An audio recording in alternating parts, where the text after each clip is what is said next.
Hello, I'm Dr. Suzi Naguib.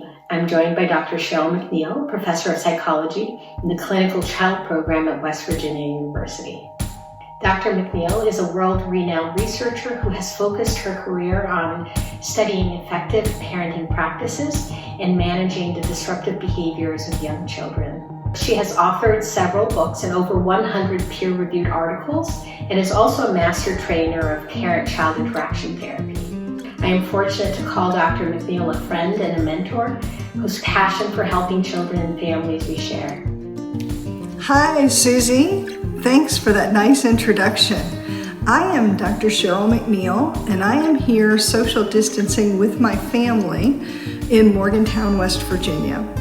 I am excited to have this opportunity to do this video with Dr. Naguib in hopes of helping parents cope with children's behavior during this global pandemic.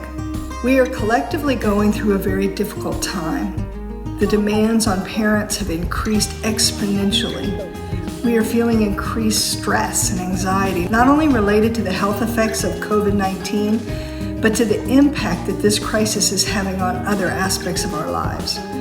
Parents are concerned about their financial security, and many are trying to work while caring for their children around the clock.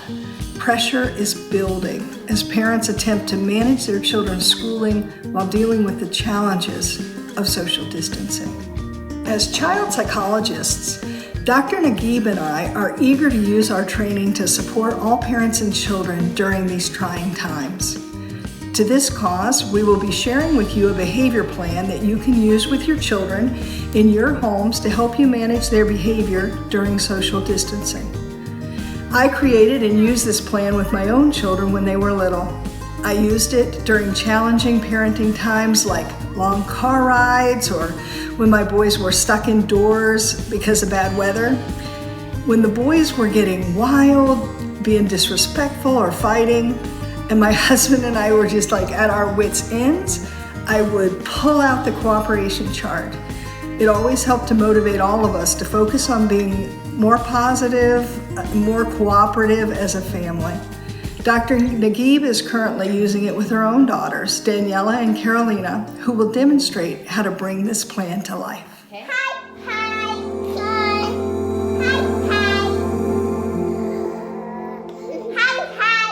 As a parent, I'm experiencing the joys and the challenges of parenting during this pandemic.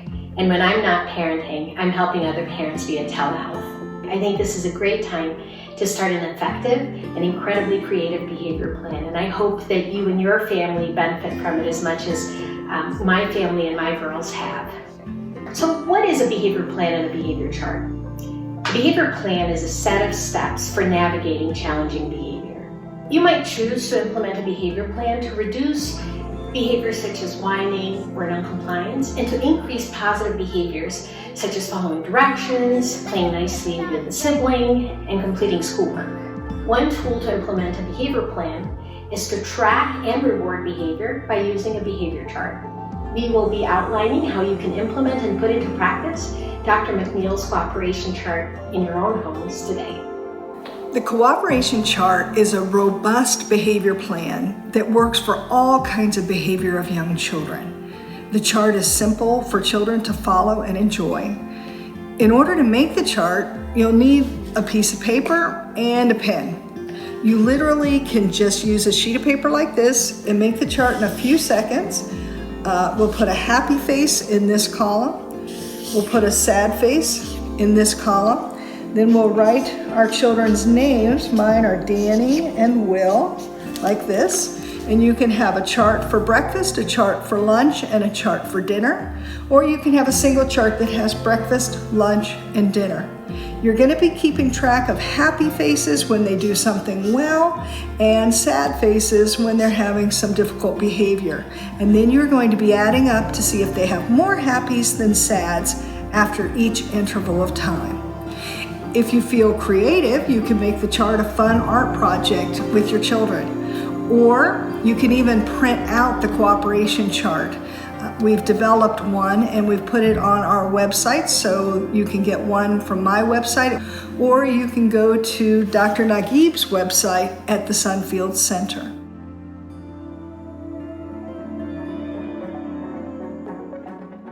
It is important to be consistent in providing rewards regularly to our children. So we want to tally the happy and sad faces at 3 times a day: breakfast, lunch, and dinner. By providing rewards after each meal, it helps us to remember to reinforce our children's positive behavior throughout the day. Dividing the day into 3 segments also allows our children to work on improving and maintaining positive behavior, since they'll have 3 opportunities to earn rewards each day. Once you have made the chart, it's important to place it where it is easily accessible to you and visible to your children. For every positive behavior you notice, give your child a labeled praise and place a tally in the happy face column. A labeled praise is a specific praise telling your child exactly what it is that you like. Wow, Daniela is doing a nice job. She wrote breakfast, lunch, and dinner. Carolina, you're doing such a good job cutting. I think you're definitely going to earn another smiley face. When you praise behaviors you like, your child will do those behaviors more often. Praising also makes your child feel good about themselves. To address negative behavior, give your child a 2 choices warning statement. For example, if your child is pinching his brother, you can say, "Please leave your brother alone." If he does not listen, you say, "You have 2 choices. You can leave your brother alone or get a sad face on your chart." So let's try this again in a different scenario. Let's say it's dinner time and you say to your child, "Please come to the table." Your child ignores you, and so you say, "You have 2 choices. You can come to the table or get a frowny face on your chart." If your child does not listen, you say, "You didn't listen to me, so you get a frowny face on your chart." It is important for you to stay calm and give the 2 choices statement and the sad face statement in a neutral tone of voice. You also need to use ignoring strategically. You can expect arguing, tears, and tantrums when your child gets a sad face. That is totally normal. The chart only works if you avoid arguing and raising your voice. Just ignore the negative behavior by staying quiet, turning your face away from your child, and walking away calmly. Okay, in order for this to work, you will need to give your child at least 2 happy faces per hour. For example, "Carolina, I am so proud of you that you brushed your teeth all by yourself. I'm going to give you a happy face." Giving your child at least 2 happy faces per hour will result in approximately 8 happy faces per interval. You are then going to provide a mystery reward if your child earns more happy faces than sad faces during that interval. Now, you may be thinking that rewarding your child 3 times per day is a little excessive. I can see why you think that. However, the kinds of rewards that we're going to be suggesting here are not expensive or elaborate. Instead, they are free activity rewards that only take a few minutes of your time and add a lot of fun to your day. You can add some treats for variety if you want to as well. Some activities that my daughters really enjoy include tic-tac-toe, skipping around the house, following the leader, hangman, and who can stay quietest the longest.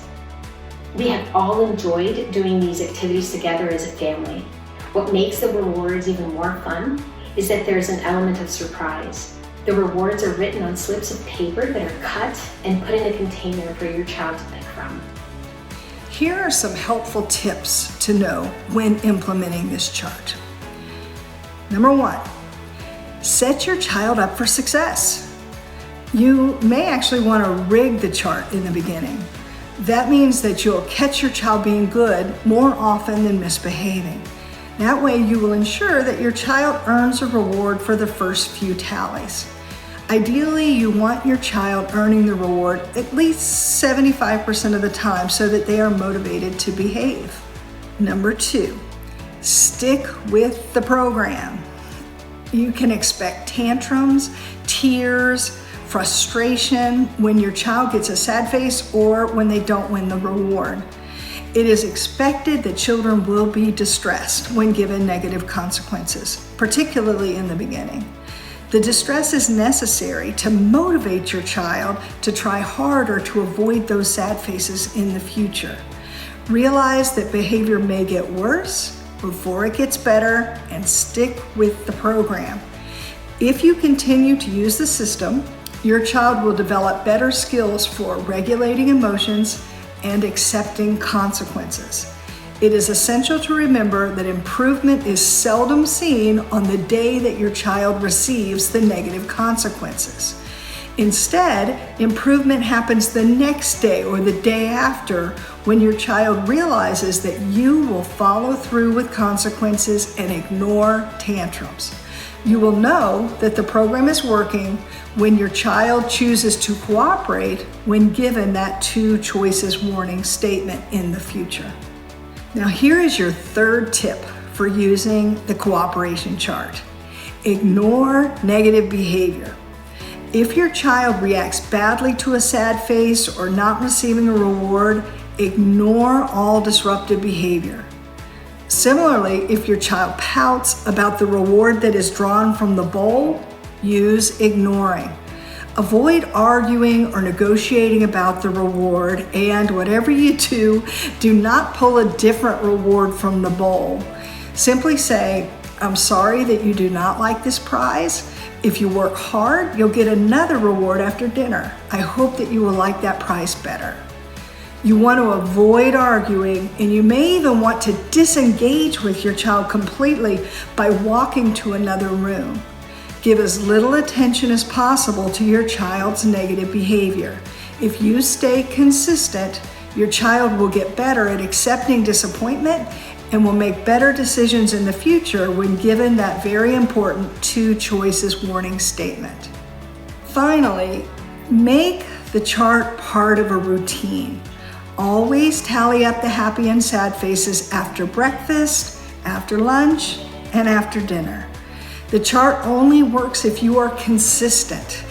Although it takes a little time to provide 2 happy faces per hour, giving those labeled praises, and then giving the earned rewards after each meal, believe me, I can tell you from firsthand experience that it is a worthy investment of your time. You will end up saving yourself countless hours of nagging, yelling, and idle threats by being positive, keeping up those happy faces, and trying to get about 8 on the chart for each of your meals. We hope that this plan brings your family plenty of joy. And for myself and Dr. McNeil, we hope that you're safe and healthy.